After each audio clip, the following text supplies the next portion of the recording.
नाज़रीन, अवामी न्यूज़ में ख़बरनि जो सिलसिलो जारी है। इन वक्त असीं तव्हांखे खिपरो मां ख़बर ॾींदा हलूं त खिपरो लॻ खाणी राजड़ में हज़रत मंठार फ़कीर राजड़ जे अंगण ते बज़म तालिबुल मौला शाह खाणी राजड़ ऐं कारवां अदब मटियारी सिंध पारां खिपरो में सूफ़ी शाइर हज़रत वली मोहम्मद राजड़ जी छठी वरसी जे मुनासिबत सां दरगाह हज़रत मंठार फ़कीर राजड़ जे अंगण ते कुल सिंध उर्दू सिंधी तरह मुशाइरो मुनक़द कयो वियो। अजब माहौल तारी या ख़ुदा ॼाणे छा थींदो जे तरह ते मुशाइरे में शाइरनि शाइरी पेश कई। मुशाइरे जी सदारत कारवां अदब सिंध जे रूह रहान पीर ग़ुलाम मजिद सरंदी कई, जॾहिं त महिमान ख़ासि मंठार फ़कीर राजड़ जे गादी नशीन फ़कीर मोहम्मद बख्श ज़ामिन कई। कुल सिंधी उर्दू मुशाइरे में कराची, ठठो, सांगड़, मटियारी, खिपरो, झोल, हैदराबाद, मीरपुर ख़ास समेत सिंध जे कुंड कुर्छ मां आयल शाइरनि ऐं ॿुधंदड़नि शिरकत कई। उर्दू सिंधी मुशाइरे में पीर ग़ुलाम मजिद सरंदी, ख़ालिस बुखारी, पीर बावल उर्फ बेबा सरंदी, इकबाल शाहीन, फ़कीर मोहम्मद बख्श ज़ामिन, सरफराज राजड़, अब्दुल हलीम दर्स, मोहम्मद बारण, तारिक इमाम जूणेजो, रज़ा डायरी, अली मोहम्मद उदासी, नवाज़ डायरी, रज़ा डायरी, मौला बख्श मोहब्बती, मीर हसन मरी, जलाल फ़कीर नुकरच, अकरम बुखाराई, हाजी खान आतिफ बोजदार, ममताज़ बोजदार, इमाम बख्श मंगरियो, करीम दाद हिंगोरो, वली मोहम्मद हिंगोरो, रियाज़ डायरी, अमर अब्बास भंबरो, मुखलिस ख़ासकली, वली मोहम्मद चानियो, कसीम समेजो, आजिज़ समेजो समेत ॿियनि शाइरनि तरह मुशाइरे में पंहिंजे पंहिंजे नक़ोल शाइरी ॿुधाए वाह वाह करे छॾी। वेठल माण्हुनि खे भरपूर दाद वरिती। मुशाइरे खां सूफ़ी शाइर वली मोहम्मद राजड़ जी मज़ार ते चादर पिणु चाढ़े दुआ घुरी वई। अॼु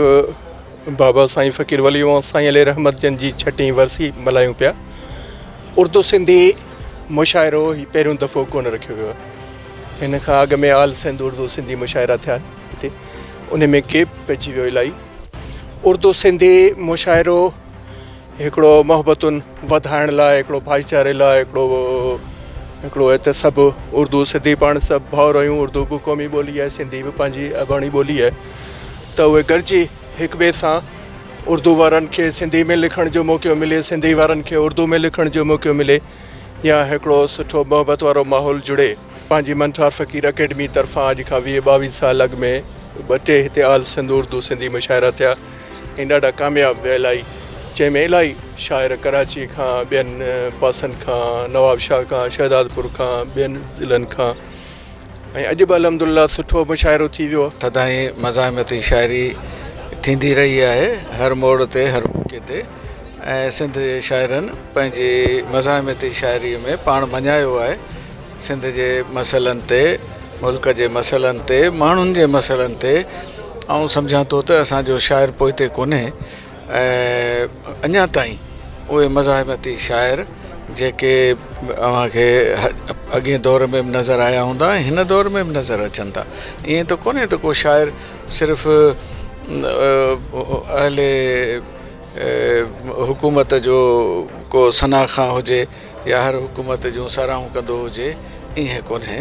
शाइर पंहिंजी धरतीअ सां वाॻियल हूंदो आहे, शाइर पंहिंजी धरतीअ सां सचो हूंदो आहे, ऐं शाइर धरतीअ जा अंज, ॾुख, दर्द उहे माण्हुनि जे अॻियां आणींदो आहे। उन खे ई सिंध जो सचो शाइर पाण चवंदा आहियूं। 1996 से असल में ये सिलसिला बिलखुसूस कारवान अदब सिंध और बज़म तालिबुल मौला के ज़ेरे एहतमाम शुरू हुए। इसके असल तो पैगाम ये हम देना चाह रहे हैं कि मुल्क में लिसानियत और ये जो शिद्दत पसंदी, इंतहा पसंदी है, इसका कोई वजूद नहीं है। और पाकिस्तान में रहने वाले तमाम ज़बानों के जो लोग हैं वो बहैसियत पाकिस्तानी एक हैं। और यहाँ उर्दू और सिंधी हमने तो उस ज़माने में भी मुशायरे करवाए, 90s के ज़माने में सिंधी उर्दू मुश्तरका मुशायरे, जब शहरों में लिसानी फसादात हो रहे थे उर्दू और महाजर और सिंधी के नाम पर। तो इसका जो मेन मोटो है, जो पैगाम है, उसका असल यही है कि एक पैगाम जाए मोहब्बत का, बराबरी का, इंसान दोस्ती का और बाहमी इत्तफ़ाक़ और इत्तेहाद का, मुल्क में अमन को और इंसान दोस्ती को तक़वियत मिले। असांजो इहो स्लोगन बि आहे त असांखे किन ॿोलियुनि खां नफ़रत कोन्हे, पर असांजी ॿोली जेका आहे सिंधी ॿोली आहे, क़ौमी ॿोली आहे, उनजो अहमियत ऐं एज़ाज़ हुजणु खपे। त हाणे हीउ जेको माहौल तव्हांजो चओ पिया त जुड़ियो आहे सिंधी उर्दू मुशाइरनि जो, ऐं हिनखे मुस्बत चवां थो, उहो इन हवाले सां त मुस्बत चवां त हीअ सभई हिन धरती ते जेकॾहिं आया आहिनि, असांखे हिसे में मिलिया आहिनि, त पोइ उन्हनि सां गॾु हलणो पवंदो असांखे। नवाब शाह में असां हिकिड़ो मुशाइरो रखियो, उन में पिया उर्दूअ जे दोस्तनि सिंधीअ में शाइरी कई, माना इहो हिकिड़ो असीं चवंदा त असां त करे था वञूं पर तव्हां बि करियो, त उन्हनि दोस्तनि बि हिकिड़ी हिमत ॾेखारी आहे ऐं हिकिड़ो मुस्बत अमल चवंदो। ऐं सम्झां थो त इहे मस्बत क़िस्म जी हिकिड़ी सुठी सरगर्मी आहे ऐं तव्हांखे ख़बर आहे त वबाई सूरतहाल जे करे सॼी दुनिया में ऐं सिंध में बि अदबी सरगर्मियूं सकाफ़ती सरगर्मियुनि जो जेको सिलसिलो उहो मुनक़तअ रहियो काफ़ी अरसो, ऐं उनखां पोइ हेॾे वॾे पैमाने ते ऐं खिपरे जहिड़े हिकिड़े परे जे शहर में तमामु सुठी तक़रीब थी आहे, जंहिंमें सॼी सिंध ऐं पाकिस्तान मां उर्दू ऐं सिंधी ॿोलीअ जे नाले वारनि शाइरनि शिरकत कई, उन्हनि पंहिंजो शेर पढ़ियो। तमामु सुठी रिवायत आहे ऐं हीअ जेको मुशाइरनि जी रिवायत सिंध में ऐं ख़ासि तौर ते तरही मुशाइरनि जी जेका रिवायत आहे इहा तमामु पुराणी आहे। तव्हां जेकॾहिं गुज़िरियल सदी जी अदब सिंधी अदब जी तारीख़ ते नज़र विझंदो त हाला अहिड़े क़िस्म जी तक़रीबनि जो मर्कज़ रहियो, उते तमामु वॾे तइदाद में तरही मुशाइरा मुनक़िद थींदा। इन सां अहिड़े क़िस्म जे मुशाइरनि सां न फ़क़ति हितां जे मक़ामी शाइरनि खे हिकिड़े एॾे वॾे प्लेटफॉर्म ते शेर पढ़ण जो मौक़ो मिलियो आहे, पर गॾो गॾु उन्हनि जी तरबियत जो बि हिकिड़ो सिलसिलो जेको आहे हिन क़िस्म जी सरगर्मियुनि सां थिए थो ऐं उन्हनि खे हिकिड़ो नओं उत्साह मिले थो। हाणे 23 मार्च अचे थो त यौम पाकिस्तान जे हवाले सां मुशाइरा ईअं ई मुख़्तलिफ़ मुशाइरा मुनक़िद थियनि था ऐं इहा तमामु सुठी रिवायत आहे। इहा रिवायत मुंहिंजे ख़्याल में क़ाइमु रहणु घुरिजे। मज़ामती शाइरी हींअर बि थिए थी ऐं हिन वक़्तु बि जेको आहे सो शाइर मज़ामती हवा सां लिखे थो, पर हाणे असांजो जेको माहौल आहे उहो एतिरे क़दुरु त हिकिड़े क़िस्म जो न कजो पको थी वियो आहे। जेको जेका शइ अॻु में माज़ीअ में हिकिड़ी सिंगल ॻाल्हि में ख़बर हूंदी तॾहिं बि जेको तहलको मचाए छॾींदी, हाणे तव्हां 1.5 कलाक जी रिपोर्ट हलायो तॾहिं बि जेको सो जेके ज़िम्मेवार माण्हू आहिनि कन ते जूं कान थी सुरे, पर पोइ बि हिन वक़्तु बि अहले कलम जेके सिंध जा शाइर आहिनि उहे मज़ामती हवाले सां लिखनि था ऐं पंहिंजे कलम जे हवाले जे तलवार सां जेका मज़ामत कंदा अचनि था।